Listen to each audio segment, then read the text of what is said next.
प्रभु के सभी प्रियों को शालोम और फिर से आपका स्वागत है हमारे इस YouTube चैनल में। और आज हम बात करने वाले हैं फल रहित अंजीर के दृष्टांत के बारे में, जो कि यीशु ने लूका 13 अध्याय 6 से लेकर 9 में वर्णन किया है। और आज हम जानेंगे कि ये फल रहित अंजीर कैसा होता है। उससे पहले कि हम ये जाने, आइए हम पढ़ते हैं कि वचन में क्या लिखा हुआ है। फिर उसने यह दृष्टांत भी कहा, किसी अंगूर की बारी में एक अंजीर का पेड़ लगा हुआ था और वह उसमें फल ढूंढने आया, परंतु न पाया। तब उसने बारी के रखवाले से कहा, देख, मैं 3 वर्ष से इस अंजीर के पेड़ में फल ढूंढने आता हूं, परंतु नहीं पाता। इसे काट डाल, यह भूमि को भी क्यों रोके रहे। उसने उसको उत्तर दिया, हे स्वामी, इसे इस वर्ष और रहने दे, मैं इसमें चारों ओर खाद डालूंगा, और यदि आगे को फले तो भला, नहीं तो काट डालूंगा। उस समय में कुछ लोग प्रभु यीशु के पास आकर कुछ गलीलियों के बलिदान की बात करते हैं। तो प्रभु उनको जवाब देते हैं कि बलिदान होने वाले गलीली क्या इन गलीलियों से ज्यादा पापी थे? नहीं। यीशु ने कहा, यदि तुम मन ना फिराओगे तो तुम भी इसी प्रकार से नष्ट हो जाओगे। और हम इस घटना को भी लूका 13 अध्याय उसका 1 से लेकर 5 वचन में पढ़ सकते हैं।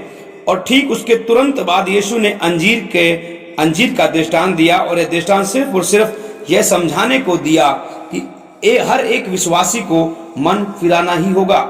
एक मन ना फिराया हुआ व्यक्ति नष्ट हो सकता है, मगर एक मन फिराया हुआ मसीही हमेशा जयवंत जीवन जिएगा। बारी का स्वामी रखवाले से कहता है कि मैं 3 साल से इस पेड़ में फल ढूंढने को आता हूं, मगर नहीं पाता हूं, तो तू इसको काट डाल, जगह को भी क्यों घेरे हुए है। मेरे प्रियो, हमारा परमेश्वर जो इस महान बारी का मालिक है, और वह हमारे अंदर फल देखना चाहता है। और हमारा महान रखवाला प्रभु यीशु मसीह हमारे लिए पिता से हमेशा विनती करता है कि वह हमारे लिए धीरज धरे। लेकिन यदि हम मन फिराव के योग्य फल नहीं लाएंगे तो निश्चय ही नष्ट हो जाएंगे। इसलिए अवश्य है कि हर एक विश्वासी भाई बहन फलों से लदा हो, आत्माओं को बचाए, कुचले हुए को छुड़ाए, बीमारों को चंगा करे, दुष्ट आत्माओं को निकाले और अपने अपराधियों को क्षमा कर दे, वचन पर चले और अपने देश और समाज के लिए प्रार्थना करे। बकवासी जीवन नहीं, बल्कि मसीह जीवन जीकर दिखाएं।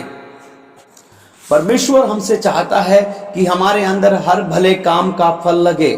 प्रभु चाहता है कि हम सिर्फ नाम के विश्वासी बन के ना रह जाए, बल्कि हमारे अंदर वो विश्वासी होने के चिन्ह भी प्रकट हों। एक जगह और प्रभु यीशु मसीह ने कहा कि यदि तुम्हारी धार्मिकता शास्त्रियों और फरीसियों की धार्मिकता से बढ़कर ना हो तो तुम स्वर्ग के राज्य में प्रवेश नहीं कर सकते। इसलिए अवश्य है कि जो हम प्रभु यीशु मसीह पर विश्वास करने वाले मसीही हैं, हमारे लिए प्रभु की यह आज्ञा है कि हम फल लेकर के आएं।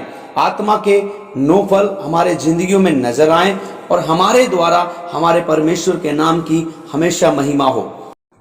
विरोधी किसी भी प्रकार से हमारे अंदर ऐसी बातों को ना पकड़े कि हमारे प्रभु के नाम की निंदा हो। हमारा चाल चलन बिल्कुल जैसा यीशु मसीह का चाल चलन था वैसा ही हो।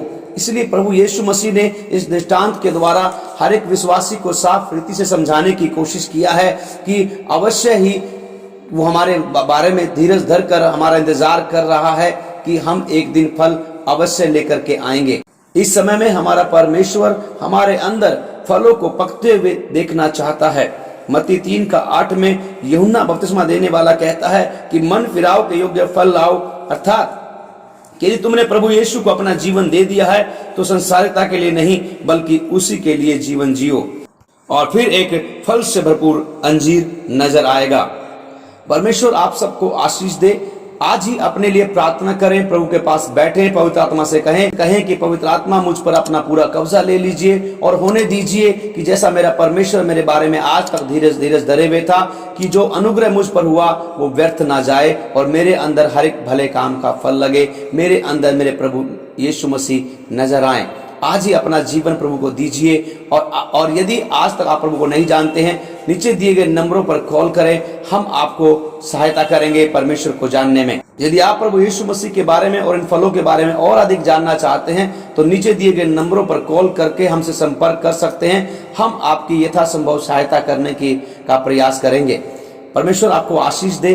परमेश्वर का अनुग्रह आप सबके जीवनों में हमेशा तक बना रहे। शालोम, जय मसीह की।